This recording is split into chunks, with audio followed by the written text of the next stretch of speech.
مغربی تعلیم میں ہمیں سیکس ایڈوکیشن سکھایا جاتا ہے، اور جو میں مغربی تعلیم کہہ رہا ہوں وہ ہندوستان میں بھی، بمبئی میں بھی ہو رہا ہے. سیکس ایڈوکیشن صرف ویسٹرن کنٹریز میں نہیں، انڈیا میں بھی، بمبئی میں بھی. آپ کتنے اسکول میں جاؤ، وہاں آپ کو تعلیم دینے کے لیے اسپیشلسٹ آتے ہیں جسے کہتے ہیں سیکس ایڈوکیٹرز، اور کہتے ہیں بچوں سے اسکول میں، چھٹی کے بچوں سے، 7ویں 8ویں 9ویں 10ویں،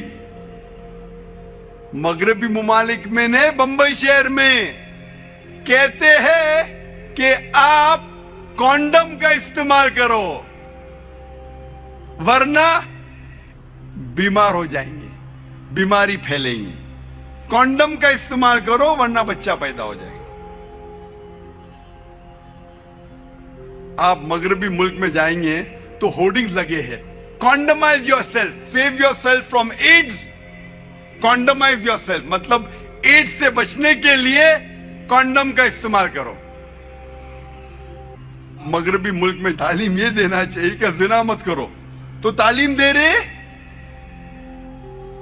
زنا کا راستہ دکھا رہے، کرو لیکن بیماری سے بچنے کے لیے کونڈم کا استعمال کرو. ہمارے معاشرے کو کیا ہوا ہے؟ اور افسوس کی بات ہے کہ پیرنٹس کو بلایا جاتا ہے اور ایک بھی پیرنٹ اپنا منہ بھی نہیں کھولتا ہے.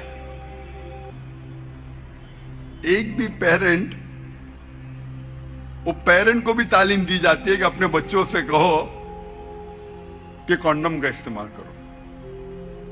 اور جب میں تقریر کیا تھا 10 سال پہلے، ایک سٹیٹسٹکس ہے یو کے کا، سن 1999 کا، 1999 کا، اور وہ سٹیٹسٹکس یہ کہتا ہے کہ اکثر لڑکیاں 19 سال ہونے کے پہلے 90% سے زیادہ لڑکی they lose they ورجنٹی.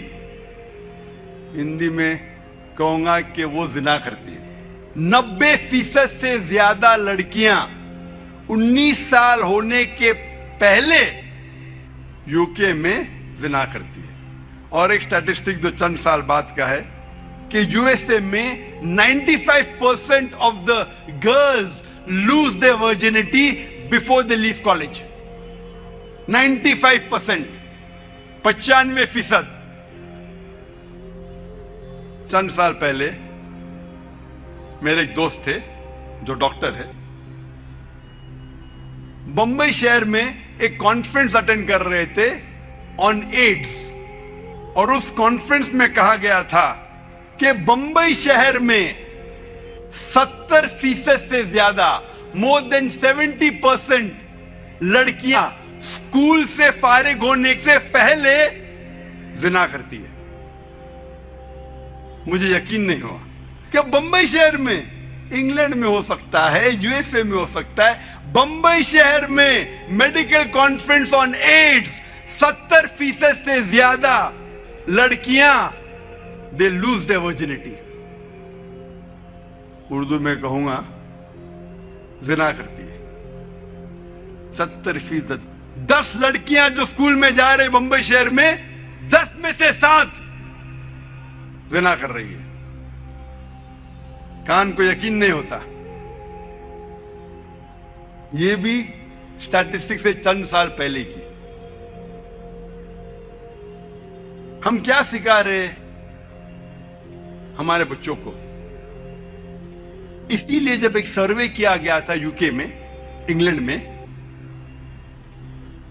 Single sex school اور کوئڈ اسکول کے درمیان ایک سروے ہوا تھا، سٹڈیز، کہ جو اسکول میں صرف ایک جنس کے بچے پڑھتے، صرف لڑکیاں یا صرف لڑکے، اور دوسری جگہ کوئڈ اسکول، لڑکے لڑکیاں ساتھ میں پڑھتی ہے. The results of a single sex school, جو تعلیم کا جو معیار ہے اور جو ریزلٹس ہے کامیابی ایگزامینیشن میں، سنگل سیکس ایک جنس کی اسکول میں اور بہتر ہے.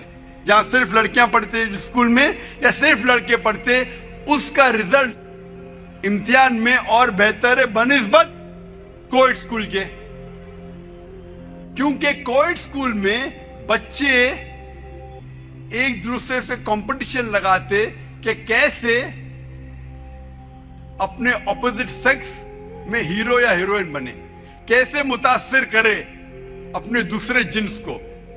لڑکا لڑکی کو متاثر کرنا چاہتا ہے اور لڑکی لڑکے کو۔ اسی لیے یو کے گورنمنٹ سوچ رہی تھی کہ ہم اور سنگل سیکس اسکول کھولے، ایک جنس کی اسکول کھولے۔ اسلام کی طرف آ رہے۔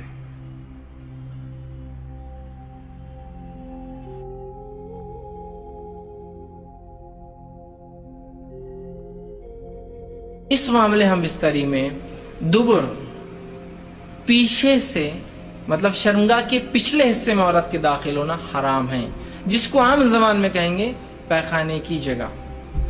ٹھیک، عورتوں کے جو شرمگاہ ہوتی ہے وہ مردوں کے مقابلے میں مختلف ہوتی ہے اس معاملے میں کہ مرد کی شرمگاہ کا ایک ہی حصے سے پیشاب بھی نکلتا ہے اور منی بھی نکلتا ہے، لیکن عورتیں مختلف، تو عورتوں کے پیشاب کی جگہ الگ ہوتی ہے اور شرمگاہ الگ، جہاں اولاد پیدا ہوتی ہے وہ جگہ الگ ہوتی ہے، اور پیخانے کی جگہ الگ ہوتی ہے۔ تو مردوں میں 2 ہی حصے ہیں جہاں سے نکلتا، عورتوں میں 3 ہوتے ہیں، یاد رکھیے۔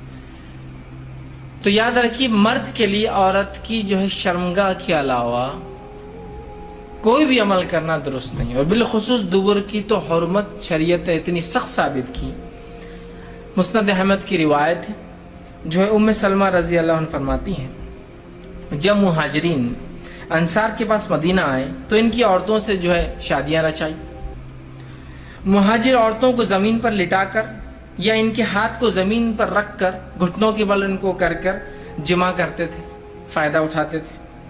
مہاجرین میں سے ایک آدمی نے انصار کی ایک عورت سے نکاح کر لیا اور ارادہ کیا کہ ویسے ہی کام کرے جیسا وہ ان کے پاس چلن تھا کرے، تو اس نے انکار کر دیا اور کہا جب تک رسول اکرم صلی اللہ علیہ وسلم پوچھ کر نہیں آؤں گی عمل نہیں کرنے دوں گی۔ اس نے کہا ٹھیک ہے، جا پوچھ کر آ جا۔ وہ عورت صبح ہونے کے بعد رسول اکرم صلی اللہ علیہ وسلم کے پاس پہنچی۔ جب خدمت میں پہنچی تو بڑی شرم آئی، کیسے پوچھوں۔ تو ام سلمہ رضی اللہ عنہا جو آپ کی بیوی تھی، ان سے کہا کہ ذرا آپ رسول اللہ سے پوچھ دیجئے نا کہ یہ عمل کیا جائز ہے۔ تو آپ صلی اللہ علیہ وسلم نے یہ آیت پڑھی، جو آیت نازل ہوئی تو سورہ بقرہ کی میں نے پہلے لکھ دی، نساؤکم حرث لکم فاتوا حرثکم ان شئتم، تمہاری بیویاں تمہاری کھیتی ہے، جہاں سے چاہو داخل ہو جاؤ۔ جو ہے اور وہ آگے اللہ کے رسول نہیں مگر ایک ہی جگہ مقام پیدائش کا داخل ہو، لیکن نہیں مگر ایک ہی جگہ مقام پیدائش۔ تو اس سے پتہ چلا دبر میں داخل ہونا، پیخانے کی جگہ یا انال سیکس جس کو کہتے ہیں، شریعت میں حرام ہے، اور اتنا سخت حرام ہے کہ اس کی حرمت کے تعلق سے 3 ہی حدیثیں رکھتا ہوں آپ کے سامنے۔ پہلی حدیث آپ سے فرماتے ترمذی اور ابن حبان کی روایت، آپ نے فرمایا اور کہا اللہ تعالیٰ ایسے آدمی کی طرف نہیں دیکھیں گا یا دیکھنا گوارا نہیں کریں گا جو اپنے بیویوں سے دبر میں جمع کرتا تھا، پیخانے کی جگہ جو ہے جمع کرتا تھا، اس کی طرف دیکھنے والا نہیں اللہ قیامت دن۔ اور اللہ کا نہیں دیکھنا مطلب اللہ کا رحم نہیں کرنا۔ دوسری روایت ابو داؤد کی روایت آپ سے فرماتے وہ آدمی ملعون ہے، اللہ کے نزدیک لعنتی ہے، فرشتوں کے نزدیک لعنتی ہے، انسانوں کے نزدیک لعنتی ہے، جو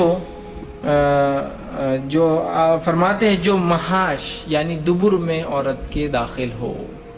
دوسری روایت۔ تیسری روایت بہت سخت ہے، آپ سے فرماتے ہیں نسائی کی روایت آپ نے فرمایا جس آدمی نے حائضہ عورت سے ہم بستری کی، جس آدمی نے اپنے بیوی سے دبر میں دخل کیا، اور جس آدمی نے یا عورت نے جو ہے کسی کاہن کے پاس جایا، نجومی کے پاس گیا اور اس کی بات کی تصدیق کی، ہاں یہ تو صحیح کہہ رہا ہے، اس نے اس چیز کا انکار کیا جو محمد پر نازل ہوئی ہے، مطلب وہ شریعت کا منکر ہے، وہ کافر ہے۔